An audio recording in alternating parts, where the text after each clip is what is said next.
नमस्कार बंधुगण, आपन को स्वागत करुच्ची आपणकर यह channel Jyoti and Jeet blogs and health tips को। आज विषय होची डायबिटीज उपरे।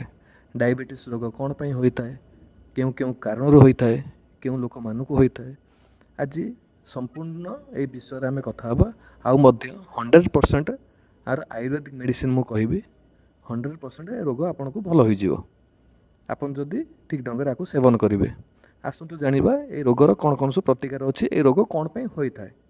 तेबे आजिकल मधुमेह कि डायबिटीज गोटे साधारण रोग हो गलानी। एमिति भी प्रति 2 मिनिट रे लोक डायबिटीज होउची, प्रति 2 मिनिट रे भी लोकंकर मृत्युवरण करुचंती। एही रोग रे अनेक जटिलता देखा जाउची। एमिति कार किडनी क्षयग्रस्त होईची, कार यकृत क्षतिग्रस्त होईची, कार मस्तिष्क रक्तस्राव हेउची, कार पक्षाघात हेउची, कार मस्तिष्क स्ट्रोक हेउची, कार हृदघात हेउची।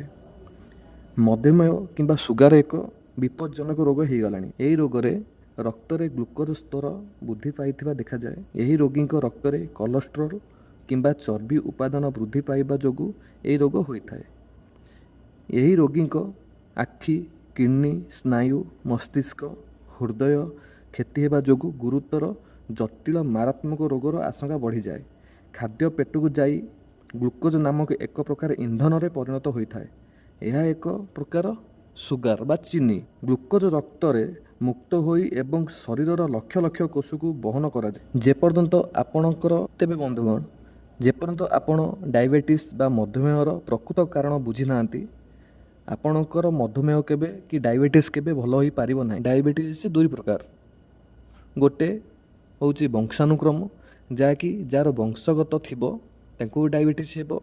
आ गोटे होउची आम निज आमर निज खाद्यपेय उपर डिपेंड न करी आमे अतिरिक्त अत्याधिक फास्टफुड टू आरंभ करी मिठा जिनस आरंभ करी प्रत्येक आमर खाद्यपेय उपर कंट्रोल न कले से भी मध्य डायबिटीज होबार चांस था। तेबे बंधुगण, जेतेबेले आपणक रक्त रे चर्बी बा कोलेस्ट्रॉल परिमाण वृद्धि पाए, सेतेबेले रक्त रे उपस्थित कोलेस्ट्रॉल कोष गुड़ी को चारि पाखरे लगी रही था एवं रक्त रे उपस्थित इन्सुलिन कोष गुड़ी पर्यंत पहुँची पारे ना एवं सेही इन्सुलिन शरीर पर कौनसी कामर नुहे, जहाँ कारण शरीर में सुगार बा चीनी स्तर सर्वदा अधिक रही था।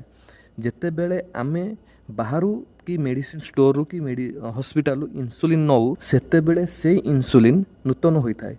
तेणु यह कोष गुड़ी भितर पहुँचे। तेबे आपण बुझी जाइथिबे जे मधुमेह चीनी नुहे कि सुगार नुहे, बरं कोलेस्ट्रॉल सहित जड़ित रही। आपण किपरि जानिबे आपण को डायबिटीज होइछि बोली?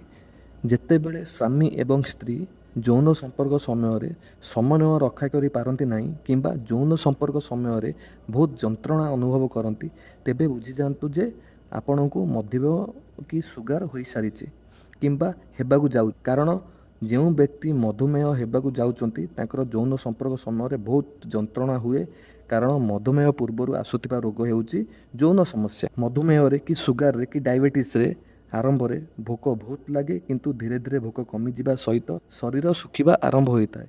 कोष्ठकाठिन्य भी समस्या देखा दिए।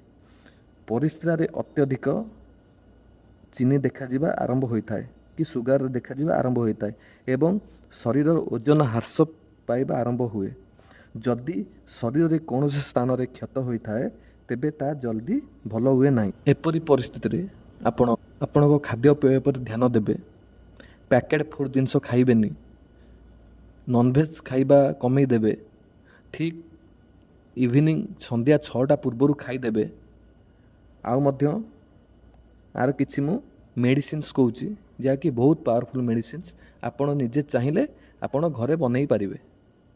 आर ये मेडिसिन्स होची आयुर्वेदिक मेडिसिन। ये मेडिसिन रो no side effect, no expiry date किछि नाही। 100% वर्किंग करिवो, 100% काम करिवो। ये मेडिसिन आपण थोड़े यूज करंतु, आपण निजे फील करि पारिबे। तेबे मेडिसिन ता कोन ना, मेडिसिन ना 100 ग्राम मेथी दाना नेबे, सेतिरे 100 ग्राम कलरा मंजी नेबे, सेतिरे 150 ग्राम जामकोली मंजी नेबे, सेतिरे 250 ग्राम बेलपत्र नेबे। यही 4टा मेडिसिन्स को आपण भल करी खरारे सुखाई देबे। सुखीगला परे ता कौन करेंगे, आमर ग्राइंडिंग करदे। जब ग्राइंडिंग करेंगे कंटिन्यूअसली ग्राइंडर को चलेबेनी, कहीं गरम जोशु तार मेडिसिन भाग भी कमी जाए। ନହେଲେ କୁଟି ଦେବେ। କୁଟି ତାକୁ ଗୋଟେ ଏୟାର କଣ୍ଟେନର୍ ଡବାରେ ଟାଇଟ୍ କରି ରଖିବେ।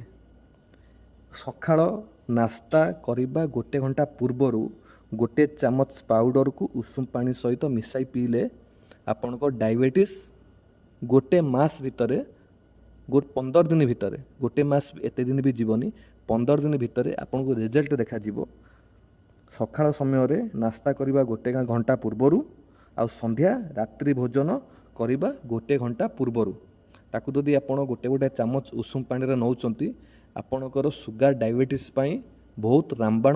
ଆ ସହିତ ଆପଣଙ୍କୁ କ୍ଷୀର, ପନିର ଆଉ ପ୍ୟାକେଟ୍ ଫୁଡ଼୍, କୋଲ୍ଡ ଡ୍ରିଙ୍କସ୍ ଯେତିକି ସବୁ ମାର୍କେଟରେ ବଜାର ଜିନିଷ ମିଳୁଛି ଆକୁ ଆଭଏଡ଼ କରିବାକୁ। ତେବେ ବନ୍ଧୁଗଣ, ଆପଣଙ୍କୁ ଭିଡ଼ିଓଟି କେମିତି ଲାଗିଛି ଆମକୁ କମେଣ୍ଟ ମାଧ୍ୟମରେ ଜଣାଇବେ। ଚ୍ୟାନେଲଟାକୁ ଲାଇକ୍, ସେୟାର, ସବସ୍କ୍ରାଇବ୍